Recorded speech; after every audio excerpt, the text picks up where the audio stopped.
อู้บ่จะเอาสมมุติว่าเกิดถ้าเป็นบ้านเฮาเนาะรัฐบาลบ้านเฮาประกาศให้เฮากลับนี่บ่ต้นคนหนึงบ่กลับแน่นอน เกิดขึ้นบ่ได้บ้านเฮาบอกเกิดขึ้นบ่ได้บ่ต้นคนหนึงบ่กลับแน่นอนเพราะว่ารัฐบาลบ่ได้ช่วยเหลือเฮาเนาะเงินซื้อพริกซื้ออิหยังก็คือเฮาหาเองเฮาครับถ้าว่ารัฐบาลประกาศสิดูแลทุกอย่างแม้แต่ว่าไม่จิ้มฟันสากกระเบือก็สิซื้อให้บ่ต้นสิมื้อนะรู้กันหรือยังว่าเขมรจะเรียกคนเขมรที่อยู่ในประเทศไทยกับประเทศเขมรทั้งหมดแล้วน่าจะบอกให้หากสถานการณ์ชายแดนไทยไม่ดีขึ้นแน่นอนว่าไม่ดีเลยแหละกับสถานการณ์ชายแดนรับรองได้เลยว่ากัมพูชาจะดึงเกมไทยลงไปหากัมพูชาจนได้อีกไม่นานเชื่อแน่นอนว่าปะทะแน่นอนไม่ได้โลกสวยนะครับเพราะว่าดูจากสถานการณ์เพื่อนคลิปวางที่เฮาให้ตัวเบิ่งไปเมื่อกี้เนาะคลิปที่ทางรัฐบาลเขมรจะเอาแรงงานเขมรกลับไปให้หมดเลยกลับไปประเทศกัมพูชาให้หมดเลยเท่ากับว่าตำแหน่งงานในประเทศไทยนี่อาจจะว่างลงเป็นเกือบ2 ล้านคนนะเพื่อนเขมรนะบ่ก็เขมรเกือบ2 ล้านคนทั้งในระบบนอกระบบนะก่อนอื่นก็สวัสดี FC ก่อนนะครับผมสวัสดีครับสวัสดีครับ FC บ่าวแจ๊บมาสู่ทุกคนเนาะวันนี้ก็มาพบกับบ่าวแจ๊บกับบ่าวต้นนะมื้อนี้จะมาเว้าคุยกันเรื่องเกี่ยวกับแรงงานเลยทุกคนเนาะที่ว่ามีข่าวมาหลายวันเลยล่ะโอ้ก็2-3 วันแหละเกี่ยวกับค่อนข้างที่จะแรงว่าจะทางฝ่ายรัฐบาลกัมพูชาจะนำแรงงานกัมพูชาที่อยู่ในไทยกลับประเทศหมดเลยว่าจะเป็นในระบบหรือนอกระบบอันนี้คือแบบเป็นข่าวที่บอกโพสต์เลยนะคือว่าทั้งไอ้ฝั่งเขมรนี่โพสต์เลยนะผู้รักผู้ใหญ่โพสต์เลยนะคลิปนี้บ่แม่นว่าลือกันสินะแบบค่อนข้างที่จะเว้าเป็นจริงจังเนาะแต่เฮ็ดให้ตำแหน่งงานนั้นว่างลงเพื่อนถึงเกือบ2 ล้านอ่ะเพื่อนเฮ็ดได้บ่คือสมมุตินะเพื่อนสมมุติว่าเฮ็ดได้สมมุติไว้ก่อนติงต่างว่าเฮ็ดได้แล้วตัวแรงงานลาวเฮามันสิมีโอกาสหรือเปล่าเพื่อนบัดนี้มีโอกาสนะถ้าว่าแรงงานเขมรกลับบ้านเมื่อนี่คือว่านายจ้างหรือผู้ประกอบการเพิ่นก็มองหาลูกจ้างสัญชาติใหม่แล้วบ่เมียนมากับลาวนี่แหละทุกคนแต่ว่าคือว่าในใจเพิ่นก็อยากให้ลาวเฮานี่นะเขามาหลายในประเทศไทยนะเพราะว่าในการแบบนิสัยใจคอวัฒนธรรมอาหารการอยู่กันกินหรือว่าภาษาด้วยที่แบบว่าสื่อสารกันง่ายเนาะทุกคนสื่อสารกันง่ายเพราะฉะนั้นแล้วแรงงานลาวเฮานี่คือสิได้เปรียบกว่าแรงงานที่2สัญชาติที่บ่ต้นเอ่ยมาคือแรงงานเมียนมากับแรงงานกัมพูชาคือแรงงานลาวเฮาได้เปรียบทุกคนเนาะคือภาษาไทยคนลาวก็อ่านได้เนาะคือภาษาไทยเมียนมาบางคนอ่านบ่ได้เด้ภาษาไทยโอ้ยมาใหม่ๆนี่เว้าสื่อสารยังบ่ได้เฮานี่เป็นคนหนึ่งที่เคยเห็นงานทางกัมพูชาทางเมียนมาที่เขาจะเข้ามาใหม่ๆเลยยอมรับเลยเพื่อนภาษามือภาษากายถ้าเฮ็ดได้ก็คือว่าคนที่ได้รับผลประโยชน์ก็คือแรงงานลาวเฮานี่แหละทุกคนแรงงานลาวเฮาตัวอีกฝั่งยังถึงแรงงานลาวถ้าสมมุติว่าทั้งฝั่งทั้งกัมพูชานี่เขานำแรงงานเขากลับไปจริงๆแล้วทางประเทศไทยเปิดรับแรงงานบ้านเฮาที่จะให้เขามาตัวอีกฝั่งยังถึงแรงงานคือว่าแรงงานบ้านเฮาเนาะบ่ว่าแต่คนสิเข้ามาใหม่หรือว่าอยู่ในประเทศไทยเนาะมาแล้วก็เฮ็ดให้เพิ่นฮักเฮาทุกคนทำแต่สิ่งดีๆบ่มือสั่นตีนยาวบ่ลักเล็กขโมยย่อยหรือว่าสร้างกลุ่มสร้างแก๊งบ่ต้นบ่อยากให้เฮ็ดสร้างกลุ่มสร้างแก๊งทุกคนเนาะคือว่าเฮามาทำงานก็เฮ็ดให้เพิ่นรักเฮาเนาะเฮ็ดให้คนไทยแบบว่าภูมิใจในลูกน้องภูมิใจที่เลือกประเทศลาวเข้ามานะเพราะว่าคือว่าบ้านเฮาคือบ่มีงานเฮ็ดเนาะทุกคนคือมีงานเฮ็ดคือนี่คือเป็นโอกาสอันดีเลยนะคือเป็นโอกาสอันดีเฮาเข้ามาแล้วก็ให้เพิ่นจดจำเฮาไปตลอดเนาะให้เพิ่นจดจำไปเฮาไปตลอดว่าแรงงานลาวนี่แบบสื่อสารกันง่ายพูดคุยรู้เรื่องนิสัยใจคอดีบ่ต้องอยากฮู้งินแบบนี้นะเนาะอยากฮู้งินแบบนี้คือในจ้างไทยหลายๆคนเพิ่นก็ชอบอยู่แล้วคนลาวเฮานี่ก็ได้ทุกคน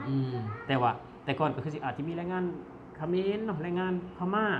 แต่ตอนนี้คือมันมีช่องว่างให้เฮาแล้วทุกคนคือช่องว่างให้เฮาแล้วสำหรับคนที่อยากเข้ามาทำงานใหม่นะเนาะเตรียมพร้อมได้เลยว่าต้นว่าเนาะบอกว่าแต่คนใหม่คนเก่านะเพื่อนอย่างเช่นว่าณตอนนี้เอาตรงเลยก็คือด้วยความที่ว่าแรงงานลาวเฮานี่นะด้วยนิสัยใจคอมันยังกันแน่นอนแหละบอกเลยว่าอาจจะเรียนแบบคนไทยมันเยอะพอสมควรได้เห็นสิ่งอย่างวัฒนธรรมไทยหลายอย่างและสิ่งหนึ่งเนาะที่บ่าวแจ๊บจะว่าเสมอว่าแรงงานลาวเฮาอาจจะเสียเปรียบนะทุกคนเนาะ เขาได้เปรียบหลายด้านอยู่ แต่สิ่งหนึ่งที่บอกจะได้ยินจากเจ้านายไทยบอกตลอดแรงงานลาวจะไม่ค่อยสู้งานเท่าไหร่1 2ก็คือกลับบ้านบ่อย3ย้ายงานบ่อย อันนี้คือสิ่งที่เขามองเหมือนเสียเปรียบไม่ค่อยอึดไม่ค่อยทนเหมือนแรงงานพม่าแรงงานกัมพูชาสิ่งนี้อยากให้เพิ่มอยากให้แรงงานเราเพิ่มนะเพื่อนปรับขึ้นปรับศักยภาพตรงนี้ขึ้นมาแต่บอกให้เราแรงงานเราเป็นทุกคนนะทุกคนนะคนที่เก่งคนที่ทนคนที่ว่าขยันคนที่สื่อสัตย์หลายอยู่แล้วเนาะมันมีจำนวนหนึ่งนอที่เฮ็ดให้จุดนี้เขาจะเสียเปรียบเพราะฉะนั้นแล้วเราเตรียมพร้อมตัวนี้เลยหมายถึงว่าถ้าสถานการณ์มันเป็นเช่นนั้นจริงเขาพร้อมเสียบพร้อมเสียบเข้าไปเลยว่าเขาพร้อมทดแทนเลยเพื่อนเนาะบอกเขาบ่อยากแบบว่าต้องมานั่งเบียดกับแรงงานเมียนมาอีกนะเพราะเขาเป็นแรงงานในเพื่อนเนาะสิ่งที่เขาจะต้องแสดงความคิดก็คือเกี่ยวกับแรงงานและเขาส่งต่อยังไงให้กับน้องๆก็คงจะต้องเป็นเกี่ยวกับเรื่องของการปฏิบัติตัวเองเรื่องการเพิ่มศักยภาพให้ตัวเองให้แรงงานไทยให้ขออนุญาตนำเจ้านายไทยเนี่ยเพิ่นหักเฮาเหมือนกับพิชิตใจคนไทยให้ได้ประมาณนี้เพื่อนเนาะแม่คือว่ากลับมาหาทางรัฐบาลอันกัมพูชาเนาะว่าประกาศให้แรงงานกลับประเทศมันเฮ็ดได้บ่เฮ้ยเฮาว่ายากบ่เพิ่นถ้าว่าเฮ็ดได้นะบ่ต้นอยากถามคืนว่าเป็นหยังคือบ่สร้างงานให้เขาแต่ตอนแรกตอนที่เขายังบ่ได้เข้ามาเอาคือด้วยความที่เฮาเชื่ออย่างนะเพิ่นนะแรงงานกัมพูชาเองกับถ้าบ่มีบ่คนที่แบบขยงขแยงอยากเมื่อมีแต่มันน้อยเฮาว่าสัก2ล้านคนนี่เฮาให้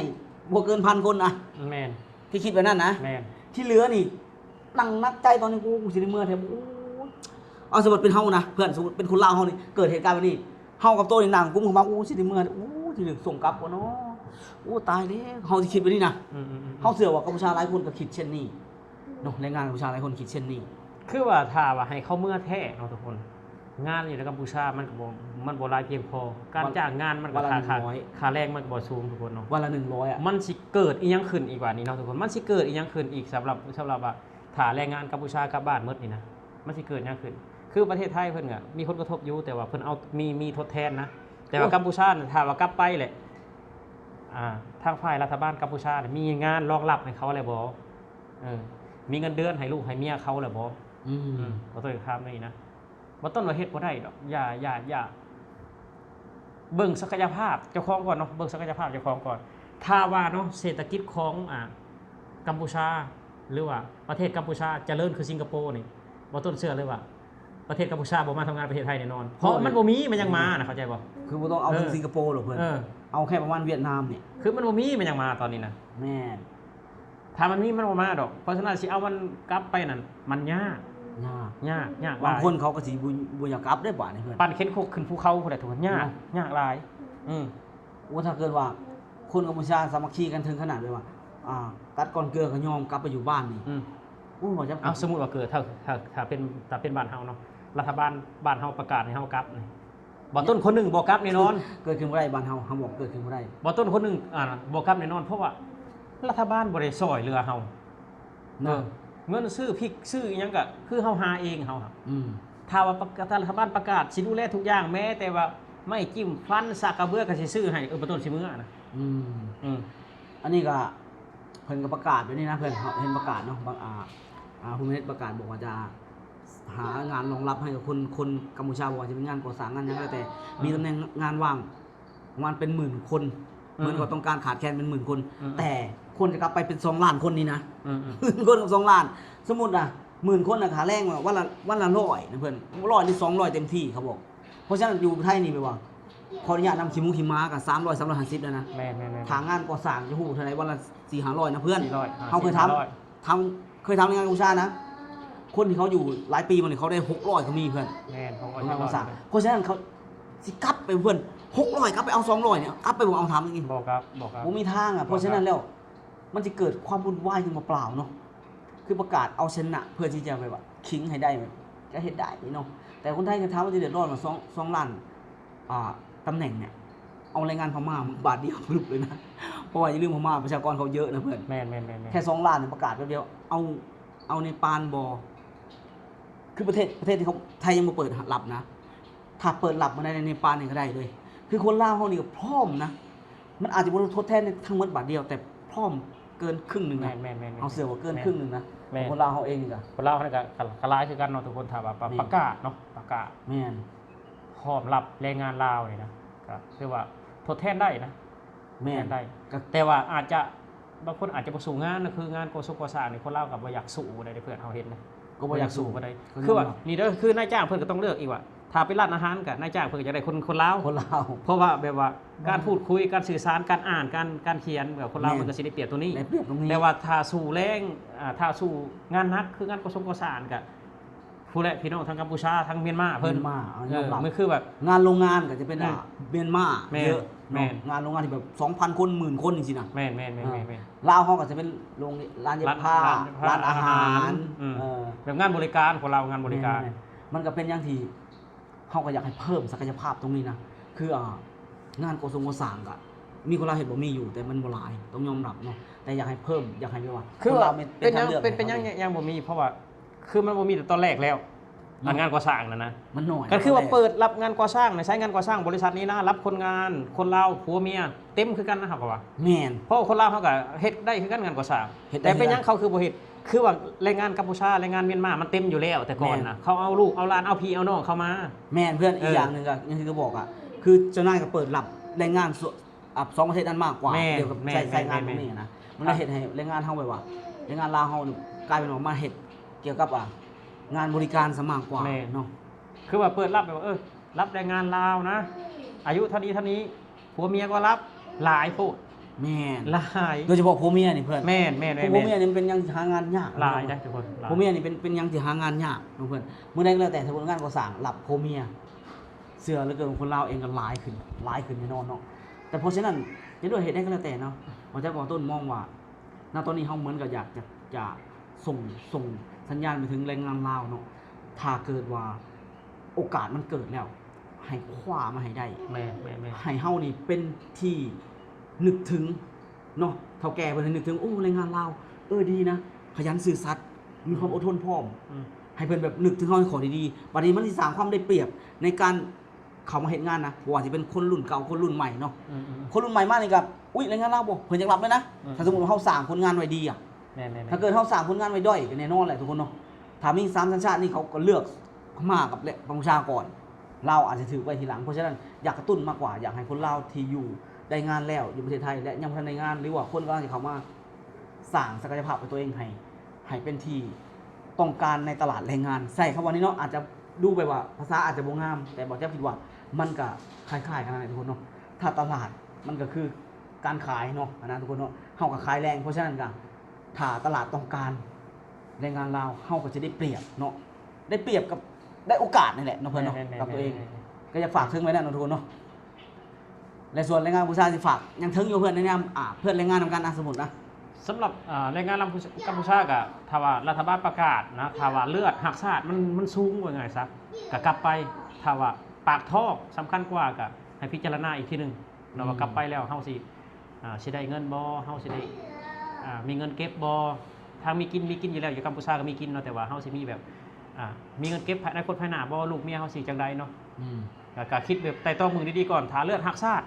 ตะกรีดแคสออกมาแล้วเป็นเลือดกัมพูชาแล้วก็กลับไปนั่นก็ได้ ก็บ่ว่ากัน ก็ เนาะ บ่ว่ากัน แต่ประจำอยากฝากไว้นี่เนาะทุกคนเนาะอยากฝากว่าการตัดสินใจครั้งนี้ว่าเป็นสิ่งสำคัญเนาะถ้าเกิดว่ากลับไปแล้ว การกลับมาเนาะในครั้งหน้าอาจจะไม่เป็นเรื่องง่ายนะทุกคนเนาะอย่าลืมนะว่า แม้กระทั่งพาสปอร์ตเนาะเมียนมานี่ได้14วันนะ อืม ให้14วันแต่เดี๋ยวนี้เป็นอนุมัติเท่าไหร่บอกบ่ใช่บ่ฮู้เนาะส่วนทางฝั่งกัมพูชานี่จากเท่าไหร่จาก20วันบ่มาเป็น 7 วัน 7วันบ่ แม่ มาเป็น1เดือนบ่เดี๋ยวนี้ เจ็ดตอนนี้คือประกาศคือ ตอน เจ็ด บ่ตอนนั้นเป็นมาเป็น1เดือนแล้วอาจจะเป็น7วันบ่ตอนนี้อาจจะเป็นแบบนั้น ในขณะที่ลาวอย่าลืมนะเมื่อก่อนน่ะ28วันนะให้1เดือนจริงแต่ว่าตัดเดือน28วันในการต่อปัจจุบันนะ 2 เดือน 2 เดือนทุกคน อืม ให้คิดข้อนี้เนาะเพราะฉะนั้นคนไทยเป็นแนมเห็นหยังเพิ่นมองเห็นหยังสุดท้ายแล้ว คนเฮาหักแพงกันนะ มีหยังเพิ่นกับแบ่งปันเพิ่นจะผ่อนพันให้คิดตัวนี้เองเนาะ ก็อยากฝากไว้เนาะสำหรับคนที่แบบว่าอยากออกมาแชะไทยสำหรับบางคนเนาะประมาณล้านคนสิมีคนหนึ่งเนาะล้านคนสิมีคนหนึ่งออกมาแชะไทยแบบว่าพวกสมองขี่สนิมอะนะก็อยากฝากไว้เนาะแบบว่าประเทศไทยเพิ่นให้หยังในเฮาเนาะก็ให้คิดดีๆก่อน คิดดี ถ้าว่าในโซเชียลนะเป็นสิ่งที่แบบเป็นคำเว้าที่แบบว่าคมขนาดนั้นทุกคน แน่นอน เว้าในโซเชียลเฮาก็ควรคิดเนาะประเทศไทยนี่คันเว้าในสิ่งที่ถูกต้องประเทศไทยยังรับได้ถ้าว่าใส่ร้ายป้ายสีเว้าในสิ่งที่แบบว่ามันบ่เป็นความจริงประเทศไทยคือรับบ่ได้ แน่น คือ อน ประเทศไทยเพิ่นยอมรับความจริง แน่นอน ถ้าว่าบ่ดีก็คือว่าบ่ดีเลย แม่น ถ ถ้าว่าดีแล้วยังไปปักปั๊มบ่ดีนี่คือประเทศไทยบ่มัก แน่นอน เนาะเพราะยังก็ให้ควรคิดทุกคนแต่ถ้าว่าเฮาสั่งแต่สิ่งดีๆเพิ่นก็สิมองเห็นเฮานะทุกคนถึงว่าเฮาปากน้อยๆคือบ่ต้นบ่เจ็บเพิ่นก็สิมองเห็นเฮาคือเก่า แน่นอนครับแน่นอน ว่าเขาเป็นคนดีสร้างคุณงามความดีบ่สร้างความเดือดร้อน